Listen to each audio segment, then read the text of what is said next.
Hello viewers, কেমন আছেন সবাই? আজকের ভিডিওতে আমি দেখাবো কিভাবে আপনারা মাত্র 1 মিনিটে একটা সরকারি চাকরির জন্য অনলাইনে আবেদন করবেন। তো আমার নাম দমোদর, আপনারা দেখতেছেন Dmtechnic। তো চলুন শুরু করা যাক।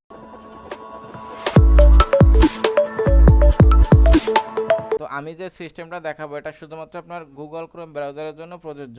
এজন্য প্রথমে গুগল ক্রোম ব্রাউজার ওপেন করবেন, দেন এখানে গিয়ে অটোফিল লিখবেন, সার্চ করবেন, অটোফিল চলে আসবে, এটার উপর ক্লিক করবেন, then add to Chrome add extension. এখানে কিছু করবেন না, এটা এখান থেকে কেটে দেবেন। এরপর যে অ্যাপ্লাই করবেন সেই অ্যাড্রেসটা লিখবেন আর কি। ধরেন আমি ঢাকা মেডিকেল, এটার উপর অ্যাপ্লাই করব। তো এখানে যাওয়ার পর অ্যাপ্লাই নাও, ধরেন আমি এই পোস্টে করব। এখানে কি আছে, are you a premium member of all jobs, এটা নো। দেন এরপর এখান থেকে নেক্সট। এখন এখানে ক্লিক করবেন, এখানে ক্লিক করার পর অটো ফিলে যাবেন, এখানে পাবেন দেখেন এক্সিকিউট প্রোফাইল। এখানে আছে অল আর আনফিল্ড, এটা কিছু করার দরকার নেই, এখানে দেবেন জেনারেট রুলস।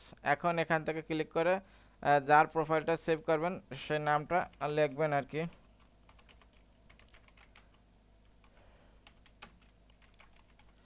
এরপর ওকে। এখন দেখেন এই যে সিস্টেমটা, এটা শুধুমাত্র আপনার সরকারি চাকরির যে ওয়েবসাইটগুলোর সাথে টেলিটক.com বিডি আছে সেগুলোর ক্ষেত্রে প্রযোজ্য। মানে আপনার এই যে ফর্মটার ফরম্যাটটা একরকম হইতে হবে। বেসরকারি চাকরির ক্ষেত্রে কিন্তু আপনার ফর্ম একরকম হয় না, এক একটার এক এক রকম হয়, ডিফারেন্ট ফর্মুলা হবে না, ফরম্যাটটা এক থাকবে। তো এই সিস্টেমটা যেগুলোর সাথে টেলিটক আছে সেগুলোর সাথে খুব সুন্দর হবে। তো এক্ষেত্রে আপনার 99% ফর্মটা ফিল আপ হবে। দু একটা অপশন আপনার ক্লিক করে দিতে হবে, যেমন জেলা ধরেন গোপালগঞ্জ দিলেন, সেখানে আপনার যখন পরে অটো ফিল করতে যাবেন তখন আপনার সেটা কোটালিপাড়াটা আসবে না, এরকম দু একটা অপশন বাদে সবই আসবে। এটা হলো আপনার অটো ফিল অপশন আর কি। সব ফিল আপ থাকলেও সেভ করে রাখলেন। তো এখন আমি ধরেন এখানে যে সব রেডি করে রাখলাম, এখন এখান থেকে আমি ফর্ম পূরণ করা শুরু করি। প্রথমে আমার নাম দেই, দেবব্রত মধু, এরপর বাবার নাম, এরপর এখান থেকে দেই মার নাম, এরপর এখান থেকে জন্ম তারিখ দেই,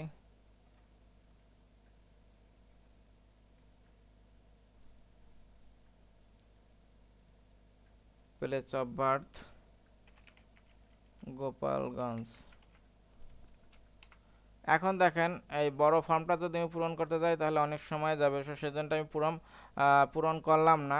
এখন এটা করার পর আপনার এই যে আছে দেখেন জেনারেট অটোফিল রুলস, এটার উপর ক্লিক করবেন, ডান, তার মানে এটা কমপ্লিট। এরপর একটা কাজ করবেন, এই ফাঁকা জায়গায় একটা ক্লিক করবেন, এখানের পর অটোফিল, এখান থেকে যাবেন এই যে অপশনে যাওয়ার পর দেখেন এখানে আপনার এই যে হটকে আছে, এখানে একটা শর্টকাট কি দিয়ে রাখবেন। ধরেন আমি কন্ট্রোল 12 দিলাম, কন্ট্রোল 12 দিলে এটা সেভ হয়ে গেল।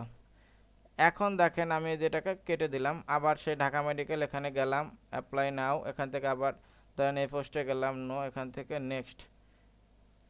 এই দেখেন এখানে গেলেই কিন্তু এটা অটো ফিল হয়ে গেছে। এখন এইখানে দেখেন এটা অটো ফিল হয়ে গেছে। যদি এখন অন্য কোনো, আমি ধরেন এখানে আমার শুধু একটা ফিল আপ করছি, আরও যদি ফিল আপ করতাম সেই ক্ষেত্রে কী করবেন, তো সেই ক্ষেত্রে এখানে আপনার নো, এরপর এখানে অটো ফিলে ক্লিক করে এখানে এই যে এইটা অ্যাক্টিভ রাখা যাবে না, আমি যে আনফিল এটা অ্যাক্টিভ করে রাখবো আর কি।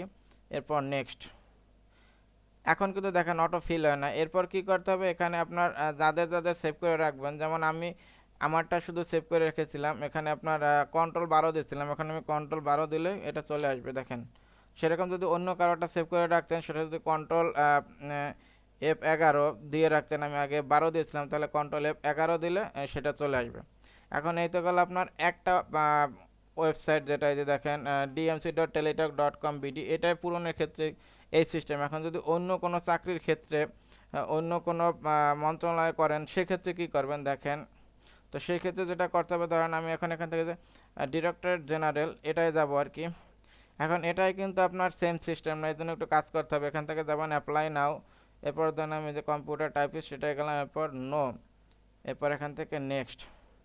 এখন এটা গেলেই কিন্তু এটা পূরণ হবে না। তো সেজন্য যে কাজটা করতে হবে, এখান থেকে প্রথমে অ্যাড্রেস বার, এটা আপনারা এখান থেকে কপি করবেন, কপি করার পর এখান থেকে অটো ফিলে যাবেন, এরপর অপশনে যাওয়ার পর এটার উপর ক্লিক করবেন, এরপর ফাঁকা জায়গায় ক্লিক করবেন, এটা সেভ হয়ে যাবে। শর্টকাট যা আছে তাই রাখলাম, Ctrl F12।